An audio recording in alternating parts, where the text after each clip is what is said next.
Hey everybody, it's Greg again. It's another edition of Unbreakable, the podcast. It is Monday, February 17th. Almost through February. Can't wait. It is President's Day. I gotta tell you, President's Day is not one of my favorite holidays. Why? I always ask why.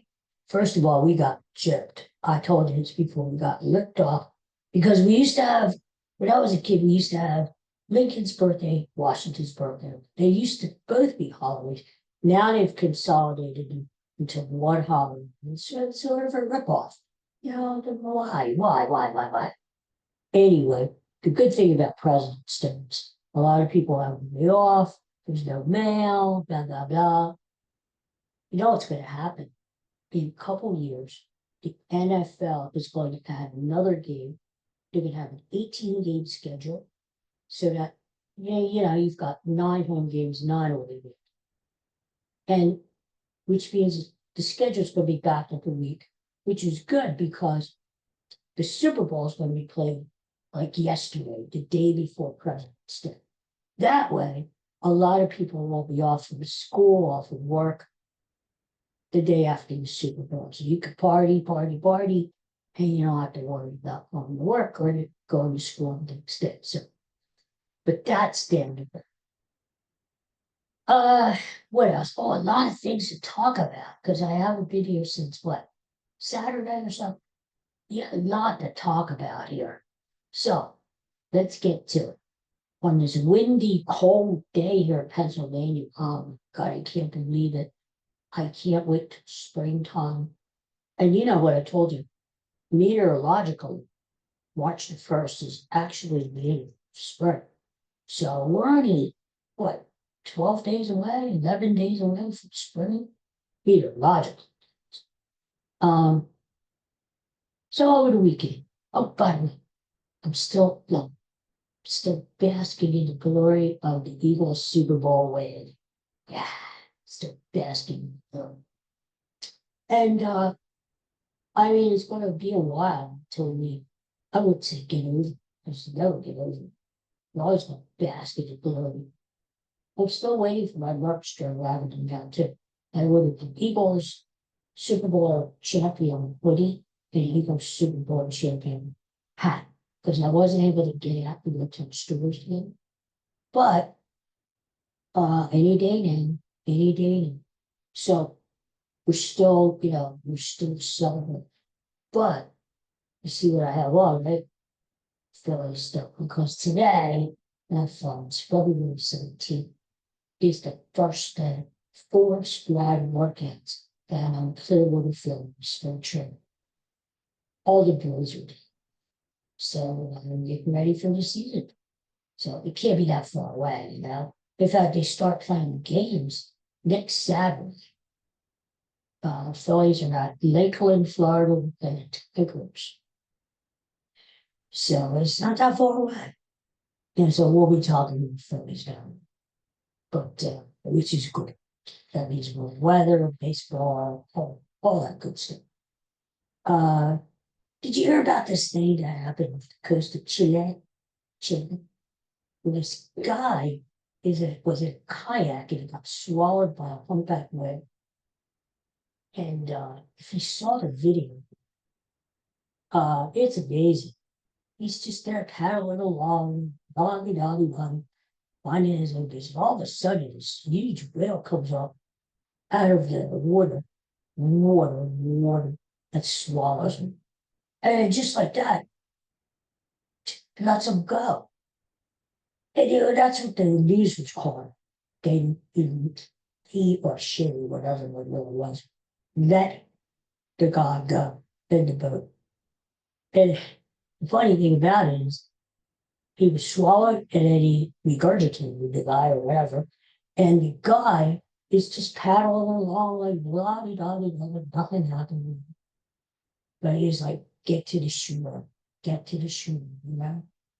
But I don't think he just let the guy go. I don't think the whale was that nice. If he was that nice, he would have ate the guy, right? I think the guy, sometimes you have to eat something bad.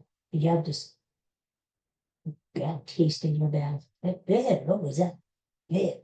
I think that's what the whale did. He went, too, a little too spicy for me, too. And he just regurgitated the guy out. It didn't work. And so, yeah, and it just happened to be filmed by the father. I think the father of the guy was in video or something. I don't know why. Maybe he had like premonition. Oh, my son's going to be eaten by one. I don't know. Over wires. But anyway, that would get you there from that started. I don't think he was in the well that long to, like, know what the hell happened. But it would be interesting. Let's ask him what kind of questions. Was it dark down there? What the hell? Hey, yeah, I don't want to talk. What else? Oh, you know what else? Did you hear that they found found the identity of Jack the Ripper? I kid you not. DNA. They came across a shore that one of his victims wore. Yeah, we're talking back in the 1800s, in London. And they did some DNA. And they were saying, how can a shawl that's been like put away, I don't even know if it was that well preserved for like almost 150 years, still have the DNA on them? Well, apparently they found DNA and they tested it and it came up with a match. The guy who they thought did it, they could never pin it on him because they didn't have enough evidence. But his match, the DNA matched family, the great granddaughter or something like that. So yeah. And the guy was a barber. Yeah. And they called him a barber surgeon. Can you believe that? I don't think I don't think I want my surgeon to be my barber at the same time. That's vice versa. I don't think so. But anyway, they're pretty sure that you always have these skeptics out there who say, "Oh no, it wasn't treated right." There's still questions. The DNA is proof positive, so they are pretty damn sure that they failed at rejecting and proof was. So yeah, so there goes that. Huh? Maybe there'll be some sort of closure for families in victims for them. So yeah, so that made the news. Yesterday was TV day for me. Which is unusual because I watch TV. I just don't. But there are a lot of good stuff. So I've been scurrying the channels trying to find stuff to watch because, now we're in the lull. We're in between football. Football's over. Baseball hasn't started yet. And basketball, the NBA, is college basketball. But the NBA and the stupid All-Star game, they're not they're not having meaningful games until later. And hockey, they've got this four-nation tournament going. Did you hear about that? That really, oh my God, the match between Canada and the United States last summer. 9 seconds into the game, they had three separate fights going. And they're not too happy with each other, the USA, Canada. But they went at it. The United States ended up winning. Now they may play again, depending on what happens today. Today is like the last round robin games. Whoever comes out and the United States has assured himself a place in the championship game. Now they have to just see who will play. Would it be something fun to play Canada again? Before the United States beat Canada Saturday, 3-1, I didn't realize this, but Canada had beaten us 13 times in a row. Can you believe that? I mean, Canada was kicking our butts. And, with the tariffs, they had trade war, and there's a lot of tension between the two countries, which is a shame because I always thought Canada was our friend. I like Canada. I've been there one time up in Canada. It was cold, but it was nice.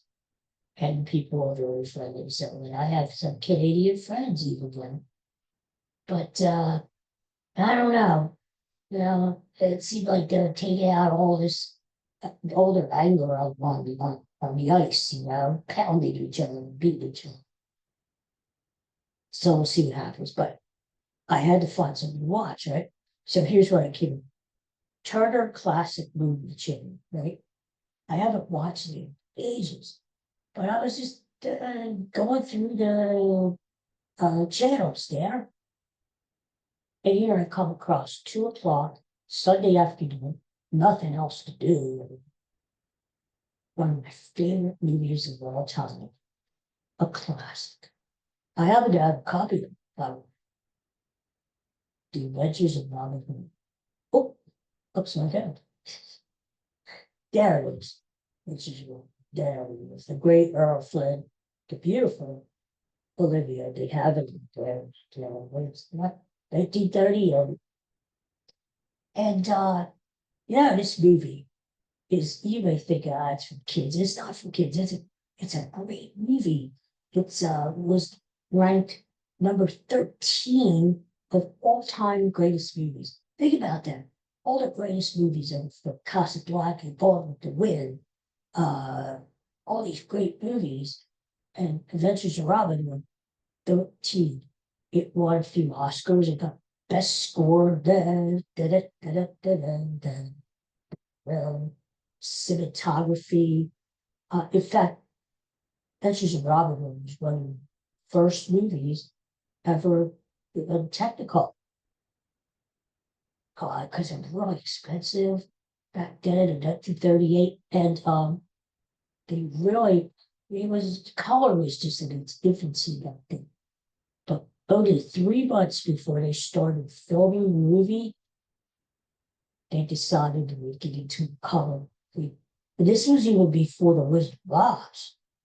Now we think of Wizard of Oz as being, but one of the first color movies, but Robin Hood came first.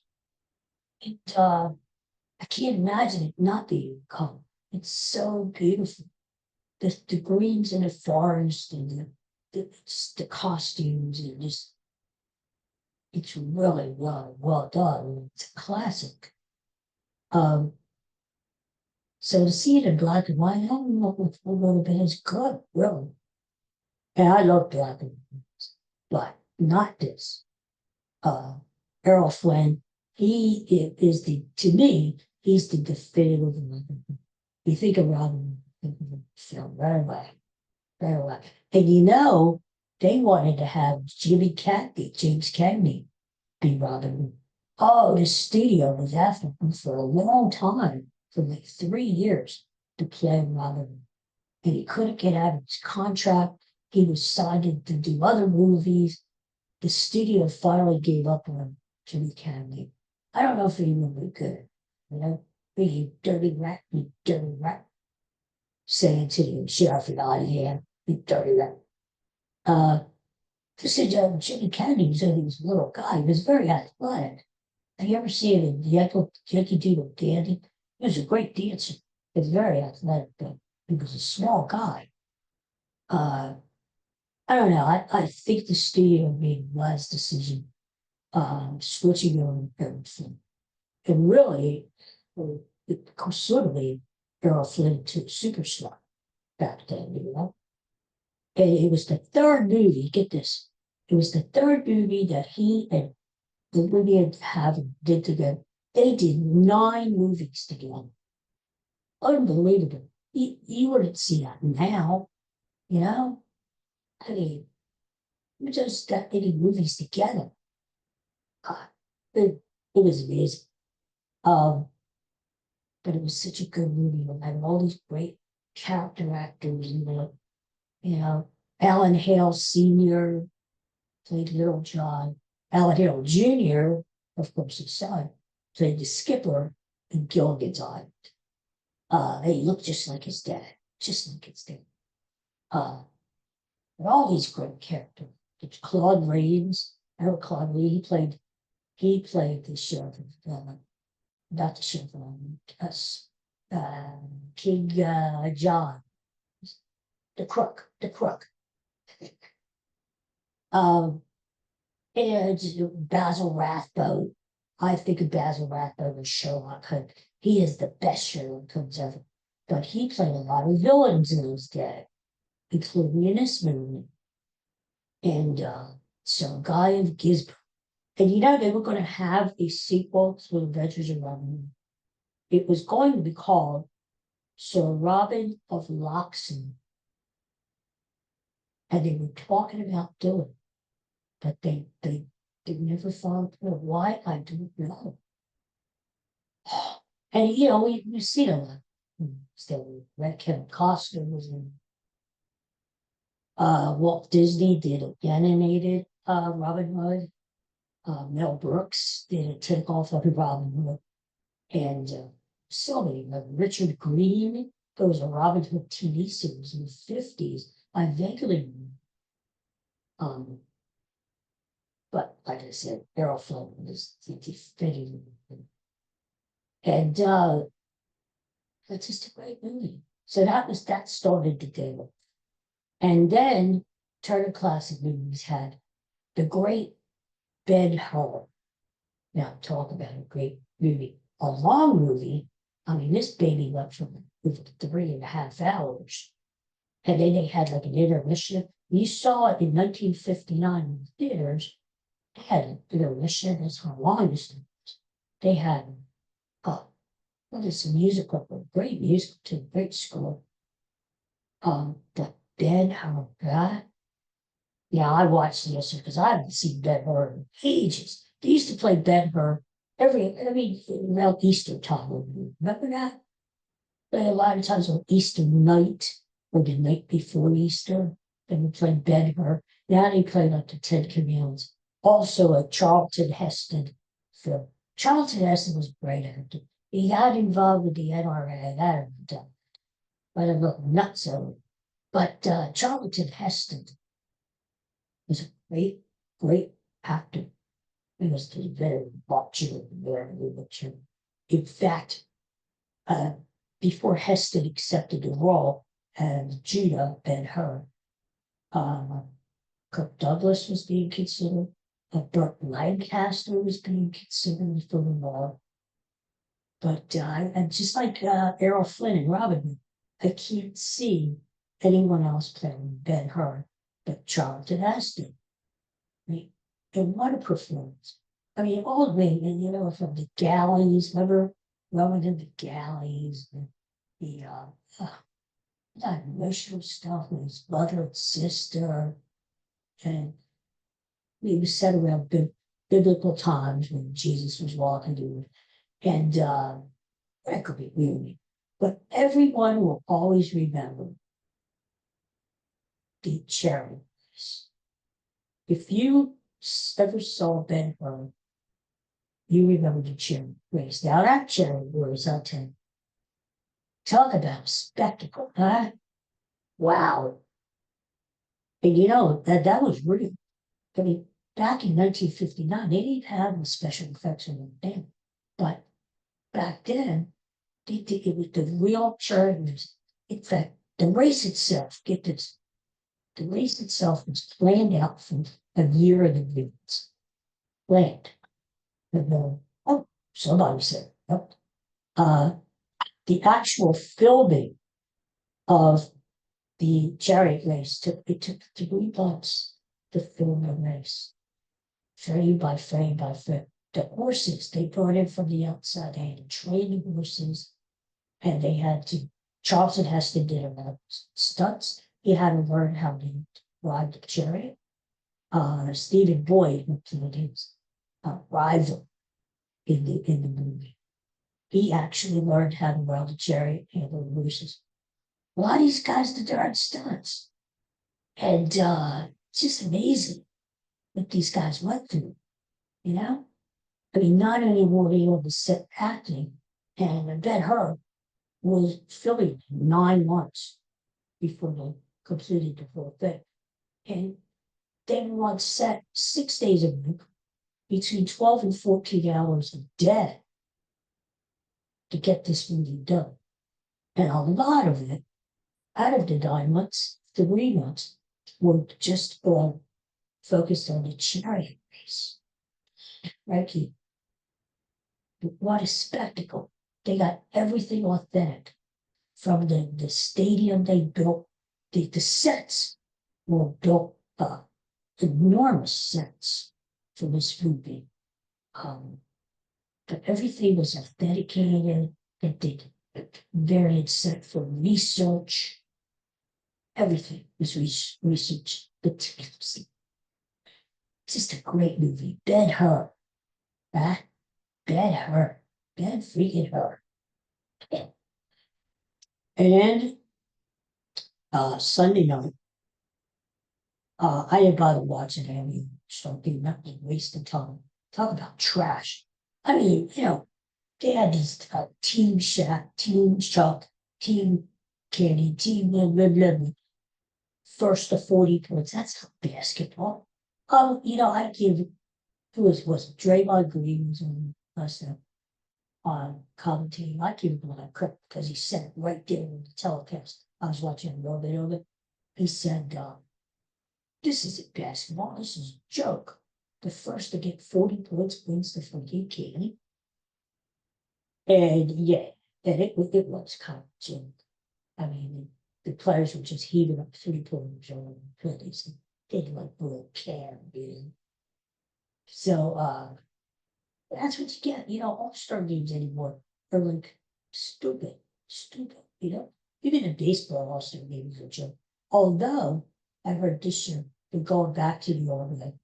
They're letting the players wear their own uniforms, which is great. Before they wore all these tacky, stupid uniforms that some millennium probably designed, like really stupid. So at least we're gonna wear their own uniforms. That has no more like the winner gets to host the winning league gets to host the World Series. That was stupid. You could win like 110 games and not host the World Series, not have home field advantage because it was some stupid rule. Anyway, so I didn't watch it. What I watched was the 50th anniversary of SNL, Saturday Night Live. And I love SNL. I'm gonna put it this way, least of SNL. I mean, I remember when it first started out with the original cast, Gilda Radner, Dan Aykroyd, John Belushi, Jim Chase, Jim Curtin, Gareth Morris. Bill Murray came on board, Lorraine Newman. I mean, that was just great TV. It was really funny sketches. And of course, SNL's got over the years. Eddie Murphy was in the cast, Billy Crystal, different guys when they came. Last night's show was on for like over 3 hours, you better even talk. And I was really disappointed because it was so bad. It was so bad. It was stupid. I mean, first they had Steve Martin who did the monologue. And it was okay. It wasn't the funniest I've ever seen Steve Martin. But it was okay. It was okay. But what happened was there's these new people that the networks listen to. They're just not funny. I don't really watch it too much anymore, but they're just not funny. And if you don't have good ratings, if you don't have good rating team, I don't care who you are. You can have Charlton Heston coming back from the grave, or one of the great comedians, Groucho Marx. It's not going to be funny because the writers have to give you funny material to act out. you could tell the writers suck. Yeah, they suck. The topics of the sketches were stupid. It just wasn't funny. So the mistake that Saturday Night Live made was they had all these famous people in the audience, all dressed up like tuxedos and stuff. Steven Spielberg was there, all kinds of A-listers. But they didn't do was they showed sketches from these so-called new people, Kirkman, that they could just show on any Saturday 50th anniversary. You should celebrate the legends. It, they did. They went back and they showed some of the great commercials and great physical comedy and stuff like that. But they actually had Eddie Murphy there. Now, instead of having Eddie Murphy take part in some of the stupid skits that these really bad writers wrote, they could have had him doing like Buckwheat or Mr. Robinson's Neighborhood, some of his classic skits that he used to do Saturday Live. But they didn't. Same way with Steve Martin. Why not have him host Jeopardy? He used to be a great game show host. But then why not have him do that instead of the stupid crap that we gave him to do, right? It was just bad. It was just bad. So they didn't think it out right. And musical actually good. Or Paul Simon. Paul Simon was a Sabrina Carpenter they opened up the show. And Paul Simon did Homeward Bound, which he actually did live with George Harrison back in 1975. Think about that. 50 years ago, Paul Simon did Homeward Bound with the great George Harrison. So they did it upstate. Poor Paul Simon, he can't see it. It's sad that you can't see it. But hey, the guy's working. What can he do? I mean, he retired from singing and especially from touring. And he doesn't do very many gigs anymore because he's up there. Give the guy a break. But yeah, so I'm not blaming him for not being able to sing. Everybody, all good things must end, right? I mean, everybody has their limits, but it was just sad to see.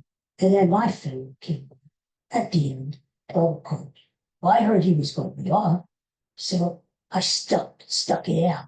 I stuck it out through all this bad comedy, just to see Paul, because I love the Beatles, and just to see what he was going to do.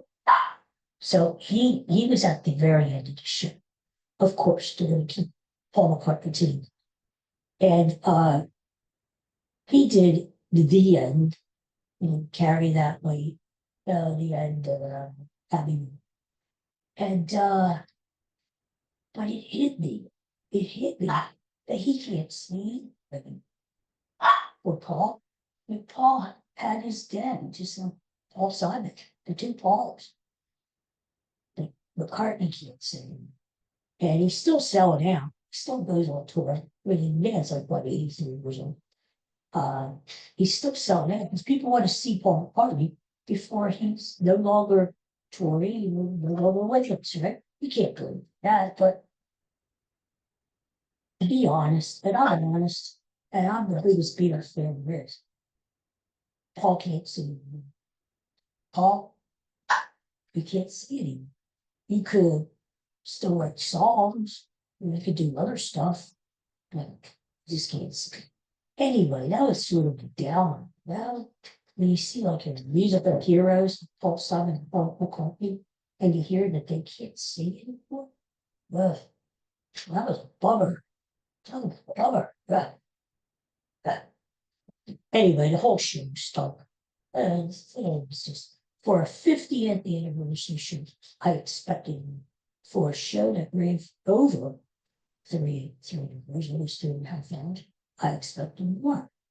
And I think the main criticism was the guys that they had there, like Bill Murray, um, Eddie Murphy, Garrett and Rose, the guys who came back, Gene Kirk, they just didn't use them. But, Will Ferrell was back, and yet they stuck him into a stupid skit with anyone.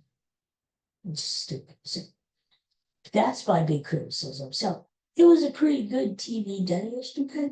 Adventures in Robin Hood was great, even though I've seen it like 50,000 times. The Ben-Hur was fabulous.